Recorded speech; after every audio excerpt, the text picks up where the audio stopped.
did a Cooper test running for 12 minutes as fast as possible. After listening to a few of the episodes with Andy GALPIN on the HUBERMAN Lab podcast, to quote Wikipedia, the Cooper test was designed by Kenneth H. Cooper in 1968 for US military use and is a physical fitness test. In its original form, the point of this test is to run as far as possible within 12 minutes. To quote Andy GALPIN, so if you remember, our aerobic capacity is 8 to 12 minutes, where you're going to see a real true test of that VO2 max. I yet have to listen to all of the remaining episodes of these incredible insightful conversations about all aspects of fitness, but I more or less decided to take a Cooper test as well as a few of the other mentioned testing methods to assess both cardiovascular and muscular performance endurance. My gym has a treadmill. Since this is probably the most standardized environment I could use, there might be a tartan track nearby, but I just included this in my gym session.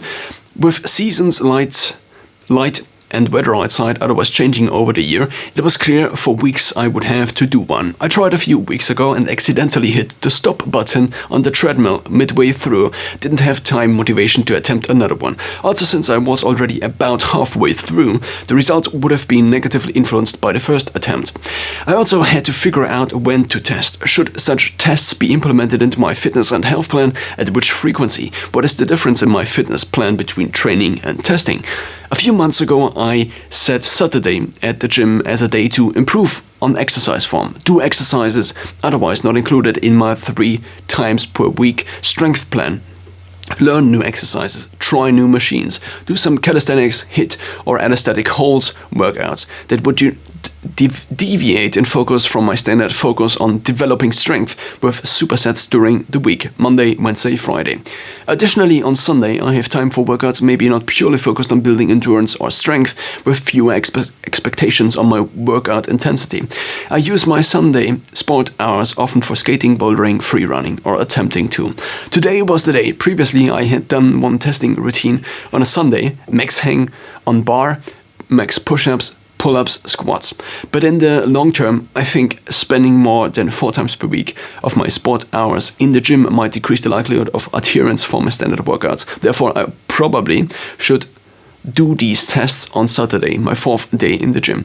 In the last months, as it goes, a standard Saturday routine developed, first usually testing 1 rep max with e-gym machines, then training with these, then a few other exercises. E-gym machines are basically automated machines from a certain brand, which allow me to kind of train automated. The seat adapts to my height and so on.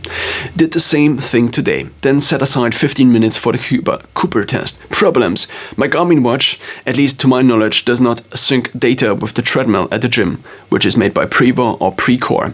There are a few apps from Precor, but both only pull data in from Garmin, but do not export or sync activities with or to Garmin. So I tried to start or stop both treadmill and watch tracking at the same time. Treadmill 11:59 in terms of minutes and seconds, watch was 11:52. In the blog post, I inserted a screenshot of my treadmill running in the gym, and as we see, in the beginning I had a very low heart rate of 100, then it began to raise within the first few minutes to 150, and then it only slowly increased up to the maximum heart rate at the end, which seems to be around 180. Another problem, the distance count. Garmin asked me after my first run on this treadmill a few months back to input the distance the treadmill showed in order to calibrate. Today it was about 180 meters off, and after the initial calibration there was not a prompt option to input the covered distance from the Garmin activity yet. My experience in running fitness: I started running strength training about every second day at age 11. I continued interrupted by injury. I did not precisely overperform in school sprints or the few races I did. I stopped running on a frequent basis after entering university, did commute, bike rides, and still strength training. I picked it up again 1 to 3 times a week running, Monday, Wednesday, Friday strength, on other days cardio or other sports like running. Garmin's fitness age is already maximally reduced currently at age 18. which I guess is nice. Too much body fat beyond 15% for now 1 to 3 years, depending on definition, currently at around 15% measured on my Comtron scale, body fat scale, impedance scale, FeelFit app. In normal, there is a normal mode and an athlete mode. The athlete mode calculates the body fat slightly lower, because it assumes more of the material it measures is muscle. I won't put any before pictures of me at 85 kilograms at more than 50% body fat up, but I inserted a picture of my current physical form here. Somewhat stable, about 1 run per week. In addition, every other day I run 1 to 2 kilometers of interval training in the mornings, alternating sprints and running form exercises for pause. I sometimes run to the gym and back each 800 meters as a warm-up for my strength training on Saturday. VO2 max according to Garmin is currently 53. My strategy: I did or do not really have a feel for running pace speed despite running for years. I only got a GPS watch about 3 years ago by Samsung and a Garmin about 2 months ago. I started with 12 kilometers per hour, or a pace of 5 minutes per kilometer, which in miles per hour is 7.45. That felt fairly manageable, similar maybe to my normal weekly 5 to 6 kilometer runs Tuesday sport hour. After 6 minutes or the halftime, I decided to increase by increments of 0.5 kilometers every single minute. For the last minute I increased to at max either 17.5 kilometers per hour or 18 kilometers per hour, I cannot remember. Result is 2,520 meters or 2.52 kilometers or 1.56 miles. Searching up the interpretation table from Wikipedia, this table ranks my performance as good as age 26. For example, if I would have been age 11 to 12, then 2,600 meters or more would have been excellent for males, 1,950 for females would have been excellent.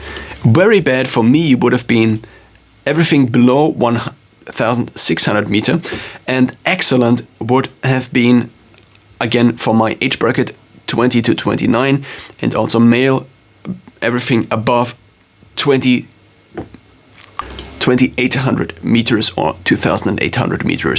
Now there is an additional table for experienced athletes which would rank, so and here we have the excellent for male, so basically this would be the highest you could achieve, at least in these two tables, of 3.7 kilometers for excellent. And everything below 2,800 meters would be considered terrible for experienced athletes. So if I take the experienced athletes as the baseline, then I'm terrible. My heart rate peaked at 186 at the end. Gladly I got it up after a few weeks of trying to and not being able to. The Cooper test is also used to calculate VO2 max. In addition, standardized VO2 max tests in the lab, as far as I know, also start out slower than increased speed and required performance. This puts my VO2 max at a fairly low 45.05 milliliters per kilogram per minute. In contrast to Garmin telling me I do have 53 milliliters per kilogram per minute as my VO2 max. So again, the Cooper test is also used sometimes to, or can be used in order to approximate your VO2 max just by taking a look at how well you performed, so how fast you ran within that given distance, or rather that given time of the 12 minutes. Own interpretation. Due to much body fat, I for years have not been able to run with decent form. The accumulated fat seems to alter movement patterns, not allowing to stride as far back, for example. In addition, the center of gravity is probably also a little bit off, leading to different musculature requirements, stress on tendons, bones, and ligaments. I had feared this test for a week now.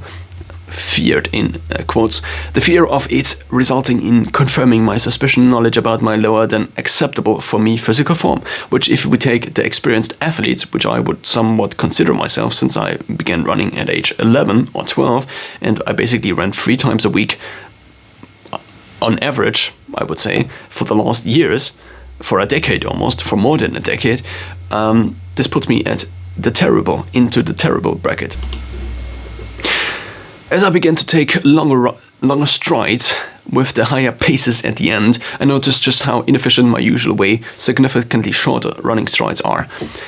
I could have given about 25 to 50% more maybe, until tasting metal, which I often did at similar tests in school. But I 1.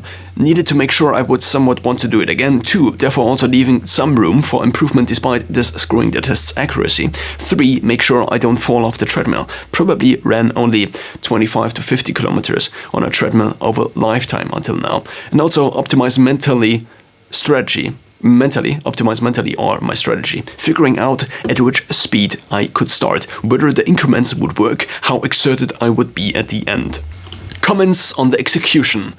So I quote here a few execution comments from Wikipedia.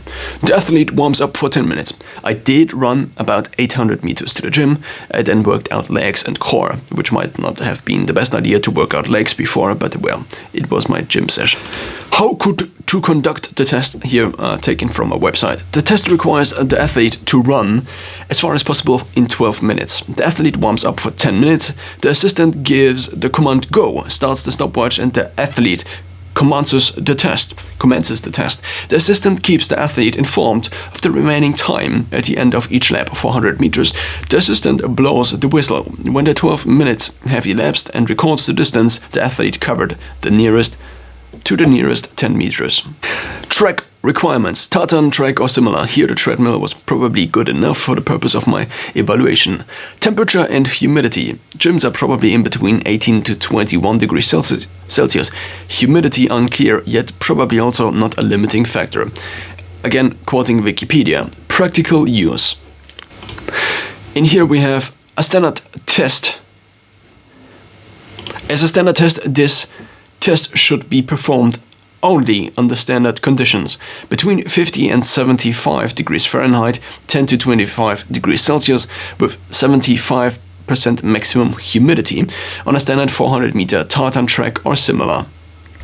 The candidate should not suffer from respiratory problems. What would be the age equivalent? In a quick search, I did not find a biological age calculator for this metric. One could use the fairly standardized VO2 max calculation resulting from the test again. According to this chart found on the running blog, so I have a chart inserted in here, which we will discuss. This puts me in the average bin, which for my at least historic standards is not acceptable.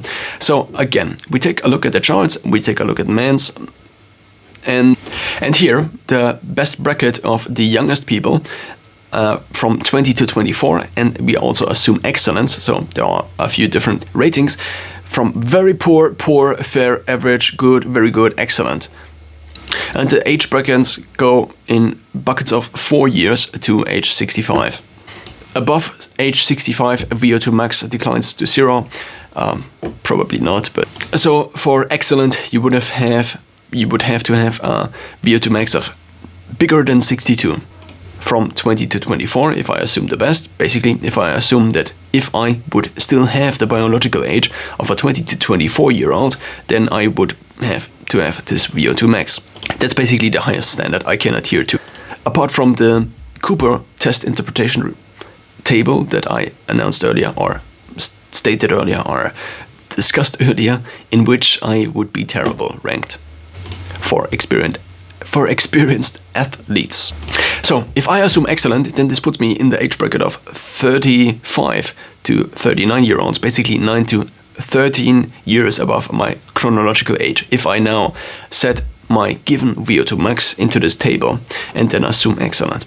Possible future adaptations. Start at a higher speed, then still keep increasing the pace. Start at the same speed, but increase speed at 0.5 km per hour increments with every minute, not beginning at 6 minutes. Bigger increments, other intervals for changes, 30 seconds or 2 minutes. Where is the limit? I could not find a record. Excellent for experienced athletes, why not me? Everything above 3,700 meters. In short, if I want to live healthier and longer than the population average, better performance metrics probably help. Especially since VO2 max, according to Peter Attia, is basically the one metric that indicates longevity or a lower mortality the best. It turns out, also, I should have set the treadmill to a 1% incline to mimic outdoor running. If calculating the close record for 5k or 5,000 meters, then the record holder would be Kenensia Bekele with 4,000 4,752 meters. So there is no competition for the best Cooper test, but there is a competition for the 5K, and if you take this time, then it would be this. If I now compare this to me, 4,752 meters divided by my 2,520 meters equals 89% more of my result, or 1.89 times my result, which is an 88% increase or 89% increase compared to my covered distance. So unfortunately, no new data for my aging speed. You can check all the other relevant metrics I recorded, as well as the calculation of my biological age, on this static but updated page on my website, but I only blog on here, on this blog I am currently on.